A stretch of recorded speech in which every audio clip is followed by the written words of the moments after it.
I am a high giver. Just I should see him winning it. I should see Minister winning it. I should see him winning it, Minister winning it. I don't come I know it, do you know?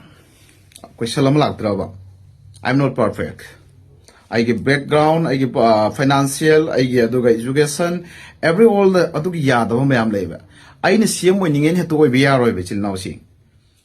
Center na Kasitan Kangakumatamda, I question to race. Madam the CS or the labor, yanning Manunda, Hivung the Mapan, Tolesica, Noikanda, Afaba, Miduna CM way had put the question support over never. Any good evening, everyone. Assalamu alaikum.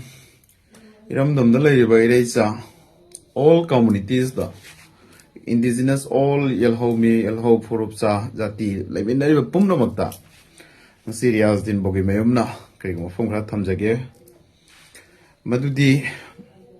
Hojusing Manipur gi yam kana bare loiba CM kanano igani CM kanano rakpai center na kana gumma misak ama bo point tawre thillaga ta e aduna tram haki maming chi puthoga center yona nainare akoi gi home minister natraga na prime minister natraga union minister natraga na akoi gi in charge of the minister haidar in charge akoi samit patra akoi sigi mayam sida hojik misak ama thogle mayam no ore akoi gi sar dipu gangmai ado mayam masida Hoy political gi matang si yamna di ngangjaning damne du ngang lage maram di iram dam si misi bina se ngalabama na hoy gi sakpi si lai thabagum ngalabama tha magum kai tha khai gum ba amu inghan ba khara lera amu ama halhan ba amu khara lera amu halhan ba sumain tawra ga manipu sana lere kana gum na gaming to bagi mong da hoy gi software si mana paira ga loi handle to bagi mong do game da adu gi type da tawra ga manipu si le isi kuire ba Khang the ware, Manipur da Santi Pamba Chilinau singing a sige, video ase, share to Viramo, support to Viramo. Lalaga Sulala dum comment to Viramoco, nay without Kaida in Angeroi, alarm, Kaida proof. We have another you from the other from the Tamzero. How's Manipur gi, Hogi, Itihasta, Manipur history da, my day Chilinau sing na. Big brother aduga khoi guardians were lai masi sakini akhoi su masi gi na witness ni pijage ipai punus liram me akhoi da ado sume major community su makhoi ni ningthau su makhoi no lak pani makhoi na masing yam bani makhoi na manipur bo asoba dai ta lawar ga lak pani atai me am sin su mateng pang jal ga leibak si sem bada akhoi ngasi akhoi gi iram dam bana sak thoi si masi akhoi me am apun bagi unity na sagalak ki iram dam ne adu ara di Ngasagi Manipur gi ningthau palaga laiba maitai communities maitai chilinau singsida masing shu yamaba popular government lamsu lairaba center ga su linglaba lairaba double engine sarkar haina riba sapchaba MLA masing sapchana sunu lairaga sarkar semba ngamdraga ngasi pyar thaman basi ahoi yam ikai ningai neba adu masi ahoi irang sina pyar thamibra haibada kanaguma political natraga na khoi gi honorable XCM na Kanagumana adagi ma'am phongthok nari ko maramdi pham tanabdai ni pham munnabdai sakar kai bani na maduda khoi honorable CM na thawai yauna maramdi thamoi seng na masi ai pham gi oina di na thadok pani na haiba ma'am marak chida ma'am leiri ko adu di fare point ama lokhala si pham munnabdagi ni haiba sem ta seng na khange hujik social media da ai CM ni CM oine thogle ma'am maming pan da nai da adu di ngasai gi CM oigado mis thola bena Maitai Machine never tolazy. Naga they talk tree, Pangan they talk tree, cookie they talk tree, same way games.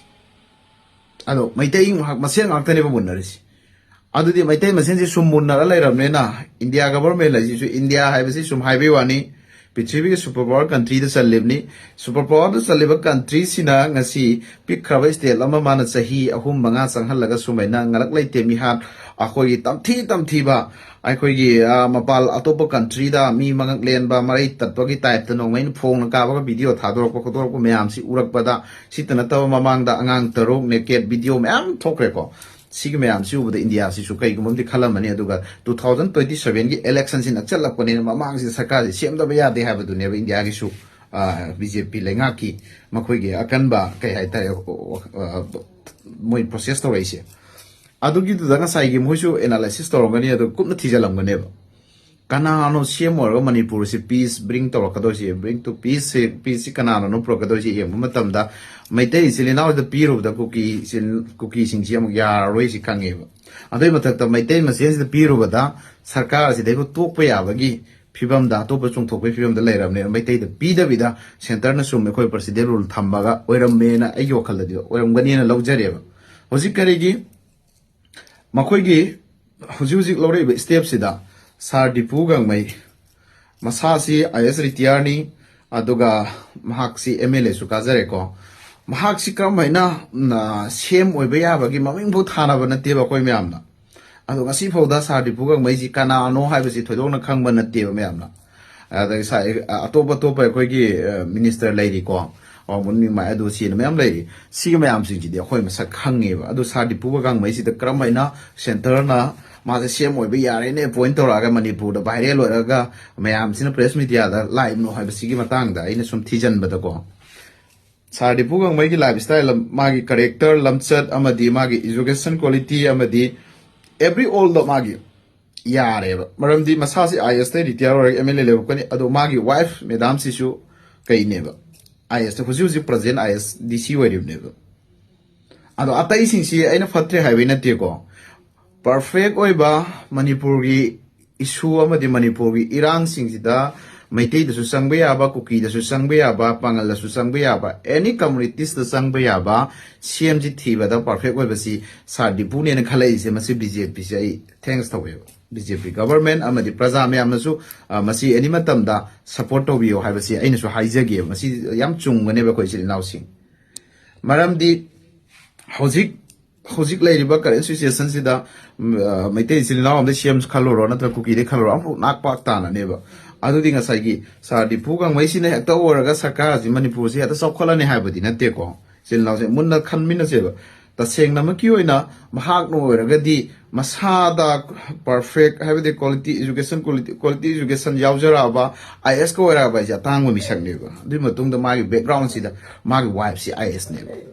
Sugumba mayam singsine kuigi Sugumba mayam haitare Sugumba mayam sida aikoine hekta kaidobagi nattabi da magi like le shu ado mayam su re da magi bayo da Sugumba je khoi di Manipur da same lady like ko sumaina ka same oiba phajana aikoigi fulfill oiba si khoi da pak thok triba adon dharmajat yeng da vida Sardipu kang mai se gang mai se khoi center na su appoint tawe na mayam tazare mayam na su khoi pamba gi like ama mayam post tong na ri ko any jati khoi pangal ai samok su taw khre aduna masi irang asibu thu na solve to khaning ba irang asibu thu na lo shalaning ba Manipur da peace pam basically now sing di Sardipu kang mai se same or na khoi praja gi voice ama lo min na da kari kai sini mayam dai hang janing is ai su ye pangal moina ai su ni ai jeri si ko Hoi Mayam Tina, Mayamda, Hoyi, Boy Sama Hoina Laura Center, government, Hoyi Lady Ba, Prime Minister, even the Home Minister,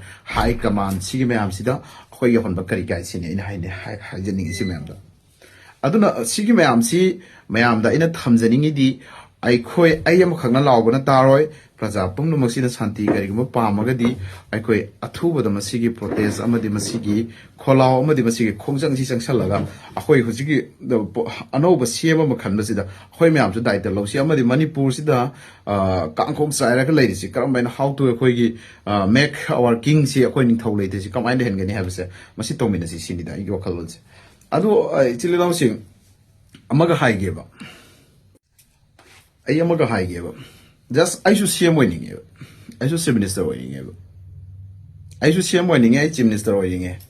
I don't come I know it, do you know? Questionam lak traba. I'm not perfect. I give background, I give financial, I give education, every all the Aduki Yadam Mayam labor. I see him winning in to be a which is now seeing. Centerna Kasitan Kangakumatamda, I question to Raisi. Madam the CS of the labor, Yanning Asing, Manunda, Hiving the Mapan, Tolesica, Noikanda, Afaba, Miduna CM Wig had put the Hoi support over never. Any national media those who could be have a briefing pig never. Sidako might take Pangal Hivalate, Naga, Hivalate cookie, Hivalate, Puna Manasogalaga, Sardi Pugang, we say, I could give Matam Siam Sang, but I tell Masi Matam Krasi, Mahaku Shemo Helaga, Akoy Manipusi, Kayu, no thing in Sebo. I mean the Sibs in Nossi.